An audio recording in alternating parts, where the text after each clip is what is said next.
국정감사를 앞두고 정치권에는 전운이 감돌고 있습니다. 김건희 여사의 공천 개입 연루 의혹이 최대 쟁점으로 꼽히는 가운데 더불어민주당은 김 여사 의혹에 스모킹건을 찾겠다는 전략을 세웠는데요.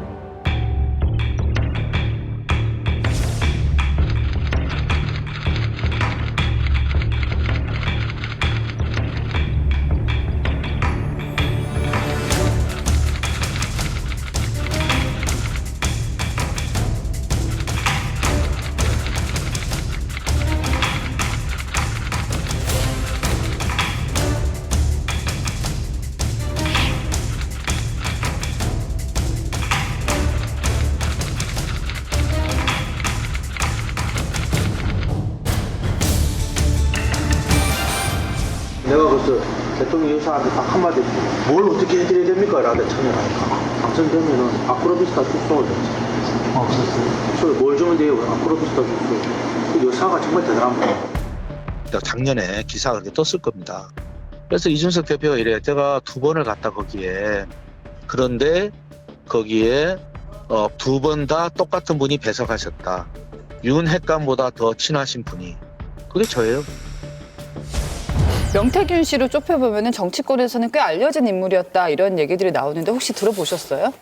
저도 이제 이름이 명태균이라는 이름을 안 건 처음인데요. 이제 그쪽에 관련되는 분들하고 쭉 얘기를 했더니 이분이 주로 국힘당 계열 분들하고는 경남 지역을 중심으로 해서 굉장히 긴밀한 관계를 했고요. 되게 초선급이나 아니면은 그 자치단체장 나오는 분들의 여론조사를 빌미로 해가지고 접근을 했다고 그래요.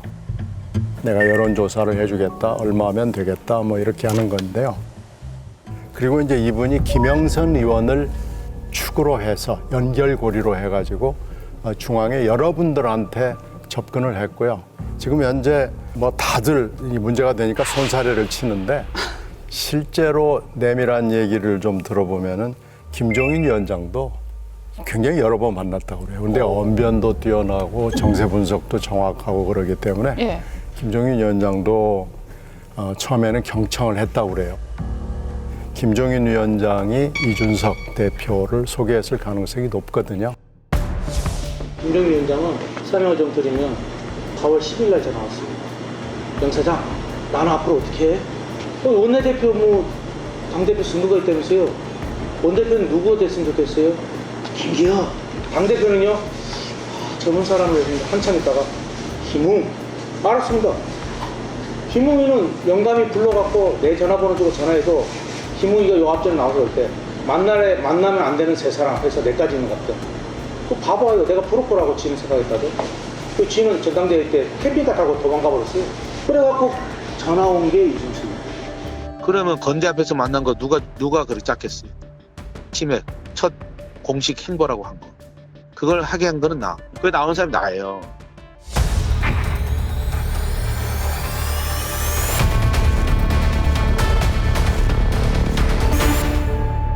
평가는 극과 극으로 갈립니다. 어떤 분은 굉장히 정치적 감각이나 지식이 풍부하다라고 보는 분이 있는 반면에 한쪽에서는 이 사람하고 같이 가면 반드시 늪에 빠진다라고 경계해야 된다. 뭐 하여튼 그 언변이나 분석력에 일정 부분은 점수를 주는 분들이 꽤 있습니다. 네. 제가 그 부산 본부장을 몇 년 전에 했었어요. 보도국장을 마치고. 그때 제가 부산 본부장을 할 때 그 명태균 씨라는 사람을 이름을 들었어요. 저한테도 정치인들하고 교류할 때 한번 만나보라는 그 권유가 있었어요. 근데 인사는 미처 못했어요. 근데 이분은 전형적인 정치 컨설턴트입니다. 혹자들은 이제 뭐 브로커라고 얘기하는데 제가 봤을 때 브로커는 아니고요. 상당히 그 실력을 좀 갖춘 책사다 이렇게 보는 게 맞습니다. 아예 실체가 없는 사람은 아니다. 실체가 없거나 네. 무슨 뭐 사기를 치거나 뭐 브로커라거나 이런 분하고는 좀 거리가 좀 있어요. 다만 처신은 좀 문제가 있죠. 저는 잘 몰라서 그런데 장동훈 의원이 당선되고 나면 나를 키웠다고 한 사람이 10,000명이라고 얘기하신 적이 있거든요. 브로커와 컨설턴트의 차이가 뭐예요? 정확하게 어떤 차이예요? 실적으로 조언을 해주고 그에 대한 대가를 받는 거고 브로커라는 건 공천 나한테 돈 주면 내가 공천 따줄게 뭐 이런 거 아니겠습니까? 장사하듯이. 네. 근데 제가 이제 보니까 이분 같은 경우에 일단은 그 여론조사 이게 이제 문제가 되는 거 아니겠습니까? 이분이 하는 여론조사가 좀 그 통계적으로 유의미할 정도로 튀는 게 좀 많거든요. 그 중에 하나가 이제 대통령 여론조사고 이재명 후보랑 그다음에 윤석열 후보가 붙을 때 다른 조사 기관과 다르게 항상 윤석열 후보가 이기는 걸로 나왔거든요. 그래서 이걸 매개로 해서 대통령하고 그다음에 김건희 여사한테 접근을 한 것 같고 그다음에 이제 나가서 그러겠죠. 내가 키워준 거야 뭐 이렇게 했죠.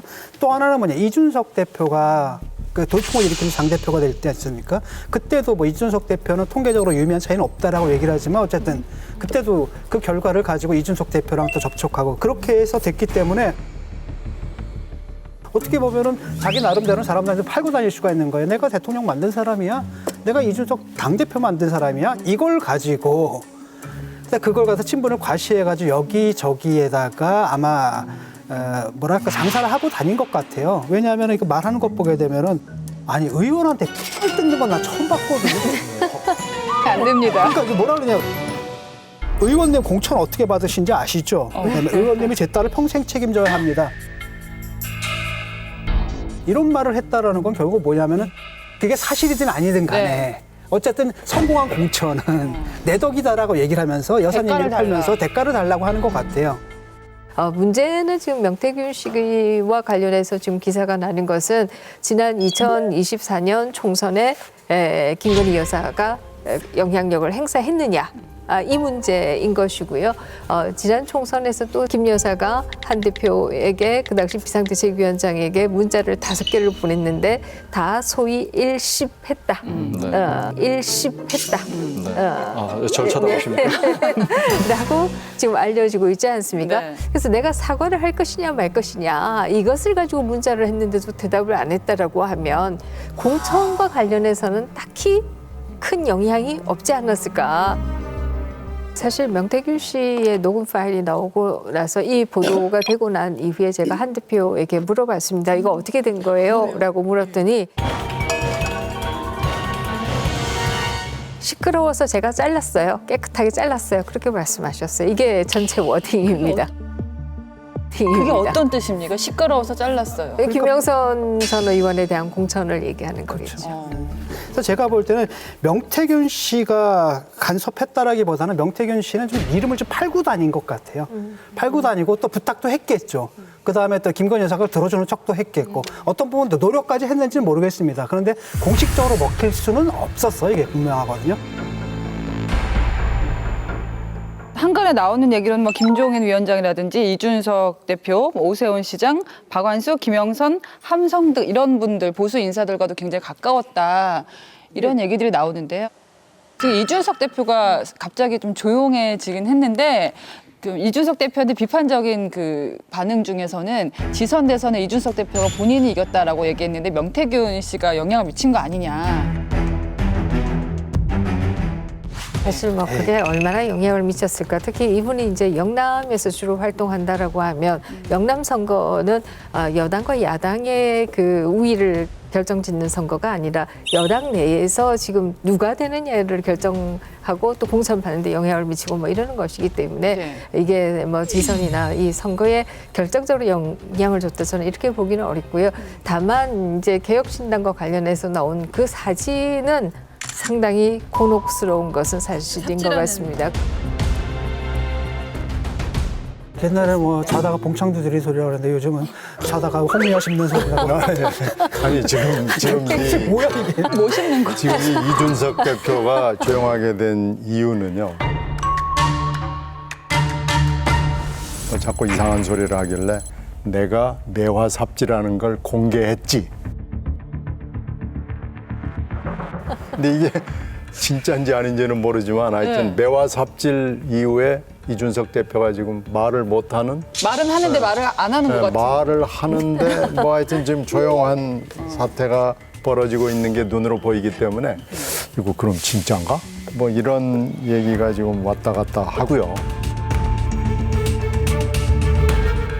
문제는 이 과정에서 김건희 여사 이름이 자꾸 나온다는 건데 일단 윤 대통령 취임식에 이분이 참석을 했어요. 근데 김 여사 초청이었고 윤 대통령의 선친과 같은 데 앉았습니다. 우연인지 모르겠지만 취임식에 어느 줄에 섰느냐가 그렇게 중요한가요? 중요하죠. 네. 취임식 그 줄 앉기가 쉽지 않아요. 네, 굉장히 쉽지 않고 그건 대통령실에서 컨트롤하기 때문에 왜 그러냐면 경호 문제도 있고 여러 가지 의전 문제도 있고 그래서 더군다나 그 부천 주변에 있는 사람들 그건 굉장히 선별합니다. 그러니까 이건 특별한, 각별한 배려가 있지 않으면 불가능한 자리입니다. 당시 사진을 보면은 뭐 명태균 씨도 있고 그 근처에 도이치모터스 권오수 전 회장 아들이 참석한 모습도 포착이 됐거든요. 그러면 이게 모르는 사이라고 얘기하기 어렵다. 이렇게 정리를 해도 되는 겁니까? 다 보니까 여사 라인이네. 김건희 여사가 등장을 하죠. 근데 뭐 이일장과 뭐 뉴스토마토인가 거의 보도를 보면 명태균 씨가 그 윤석열 대통령과 김건희 여사 내외를 협박했다는 그 정황도 좀 있어요. 지금은 김영수이 컷오프요. 끝난 지 오래됐어. 왜 발표 안 하냐? 내 때문에. 내가 여사하고 대통령하고 다 까발리게 됐거든. 내가 저 대통령하고 여사한테 그래야 되겠어요? 내가 이제 대통령 여사 내가 뭐 얼마나 심한 얘기한 줄 알아? 하고 다 물어보면 알 거요. 내 가만히 놔두나 내 다 터잡겠다. 내가 이렇게 뭐 협박범처럼 살아야 되겠어요? 또 보니까 출처가 본인 입이에요. 네, 그렇습니다. 그러다가 바로 이번에 아니다. 뭐 내가 헛소리 했다라는 둥, 뭐 실언을 했다는 둥 이렇게 또 빠져버리거든요. 다만 명확한 스모킹 건이 나오지 않았을 뿐이지 국정감사장에서 통신비밀보호법상에서 이제 자유로워지니까 그냥 녹취록이나 음성이 진짜 공개될 수도 있는 거죠. 그러니까 지금 뭐라고 얘기할 수 있는 상황은 아니에요. 지금 뭐 예고가 돼 있는 것도 몇 가지 있어요. 그러니까 그거 지켜봐야 됩니다. 지금 지방자치단체장 얘기는 예고가 돼 있거든요. 그러니까 도대체 10월 달에 무슨 얘기가 나올지 아무도 모릅니다. 네. 10월은 어차피 김 여사의 장이 될 수밖에 없고요. 10월은 김 여사의 달, 11월은 이재명의 달 이렇게 이미 자리가 매김이 됐고 아마 그런 방향으로 흘러갈 수밖에 지금 없는 상황이에요. 이 대통령실의 해명도 좀 짚어봐야 될 것 같아요. 김건희 여사 이름이 계속 나오자 대통령실에서 김영선 의원 같은 경우는 당초 컷오프가 돼버렸다. 결과적으로 공천이 안 됐는데 이게 무슨 공천 개입이냐. 또 당사자들도 다 부인하고 있다라고 해명을 했습니다. 그럼 공천 개입 의혹이 일고 이게 실현이 되지 않았다고 해서 실체가 없었던 걸까요? 어떻게 보십니까? 그러니까 명태균 씨 얘기는 뭐냐면은 여사한테 전화가 왔다라는 거 아니에요. 컷오프 됐다더라. 그다음에 무슨 보도를 하게 되면 그걸 가지고 내가 당신들이 보도를 해주면 내가 갖다 여사한테 보고를 해야 된다. 이렇게 되는 부분이거든요. 물론 결과적으로 이건 되지 않았고 그건 국힘에서 시스템이 정상적으로 작동하고 있다는 걸 의미하는 거죠. 그럼에도 불구하고 여사가 어떤 식으로 거기 개입하려고 했던 것만은 사실은 만약에 그 말이 사실이라고 한다면 그건 부인할 수 없게 되는 거죠. 그 윤석열 후보 캠프 때부터 같이 일했던 분들이 명태균 씨를 잘 알아요. 그분들 얘기를 들어보면 약간의 허풍이나 과시욕은 있는 분인 것 같아요. 이제 사업가니까, 컨설턴트니까.